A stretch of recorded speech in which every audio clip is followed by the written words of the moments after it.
Hop, hop, hop, action! Attendez un peu, on va tout vous expliquer. Revenons en arrière. Bonjour à tous. Bonjour! Aujourd'hui, l'atelier de chimie est la création d'un savon, aussi appelé la saponification. Que faut-il faire pour faire un savon?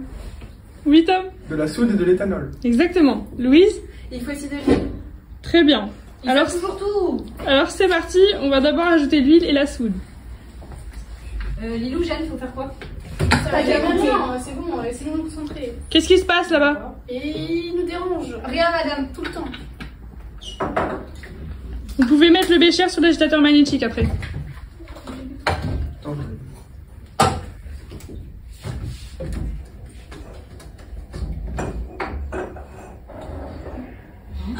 Les gars, venez voir. Il y a un problème, je crois. Mais vous avez fait quoi? On a mis du glycérol. Vous êtes vraiment des boulets, c'est pas ça qu'il faut mettre. Il fallait mettre quoi aussi? C'était de l'huile, juste là. En plus, on l'a dit. C'est ça, c'est pour ça. Ouais, mais alors pourquoi le truc il vole? Bah. Ça se trouve, ça va exploser. On a mis que du glycérol là. Ouais, vite. Nous allons tenter d'expliquer cette bizarrerie de la Providence, comme le disait Voltaire dans Zadig. J'ai une idée, ça peut être lié à la vitesse du turbulent. C'est quoi le turbulent? Bah Inès, c'est un barreau aimanté avec un pôle nord et un pôle sud. Évidemment. Nous avons voulu mesurer la hauteur du barreau aimanté en fonction de la fréquence de rotation. Donc on part de la plus basse fréquence jusqu'à la plus haute fréquence. On obtient d'abord un palier, comme vous voyez ici. Puis à environ 300 tours par minute, on a un décrochage du turbulent.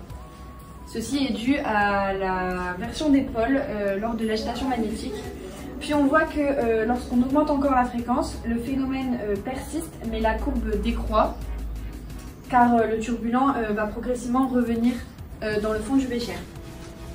Alors ici, on fait l'expérience dans le sens retour. On part de la plus haute fréquence à la plus basse fréquence. Et on observe ici la courbe qui augmente, qui croît.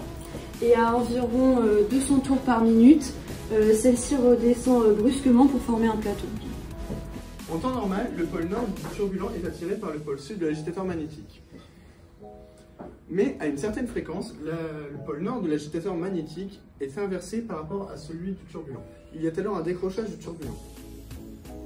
En lévitation, le turbulent avec le poids a tendance à descendre.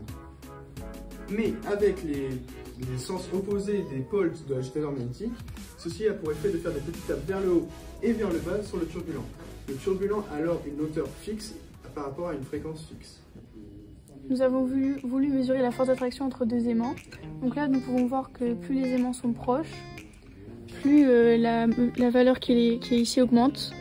Donc plus la force est forte.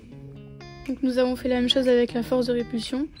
Donc là, nous voyons que plus les aimants sont proches, plus la force de répulsion augmente, car plus la masse est forte. Et si on essaye dans un liquide? Dans de l'eau? Ouais, peut-être. Allez, Vas-y. je pense que ça va marcher. Si ça marche pas, c'est un vortex. Ouais, c'est bizarre. C'est peut-être dû à la viscosité, non? Ouais, peut-être, je sais pas. Faut vérifier dans le handbook. Regarde, j'ai trouvé le handbook. Mais c'est quoi la viscosité? La viscosité, c'est la capacité d'un fluide à s'écouler plus ou moins facilement selon les liquides. D'accord, et donc elle est différente selon les fluides. Oui, c'est ça. Ok. On va essayer de modéliser ça. Juliette, toi, du coup, t'as que de l'eau. Et Tom, que du glycérol. C'est ça. 3, 2, 1. Mais pourquoi toi, ta bille, elle tombe plus lentement? Bah parce que c'est à cause de la viscosité du glycérol. Et cette expérience est un viscosimètre à billes. Et ce dispositif nous a permis de voir que ce phénomène ne pouvait pas se produire dans l'eau. Car la viscosité du glycérol est plus importante que celle de l'eau. Nous avons voulu reproduire expérimentalement l'influence de la viscosité du glycérol dans de l'eau, en créant un dispositif à voile. Le frottement de la voile dans l'air a le même effet que la viscosité du glycérol sur le turbulent et ralentit le barreau. Ah, c'est là. Ah bah là, voilà la valeur de la viscosité du glycérol. C'est celle qu'on a trouvée à Ifremer d'ailleurs. Oui, ça ressemble. Après plusieurs tentatives, nous avons réussi à reproduire ce phénomène dans l'huile de ricin et dans le savon noir. Mais à quoi ça peut servir au juste? Ça pourrait servir pour un couplage magnétique entre deux arbres. À débrayer si le couple est trop élevé. Voilà. Ah, mais c'est nous la team. Et oui, nous avons aussi gagné un 3e prix aux Olympiades de Physique France. C'était une expérience incroyable de partager notre projet au grand public.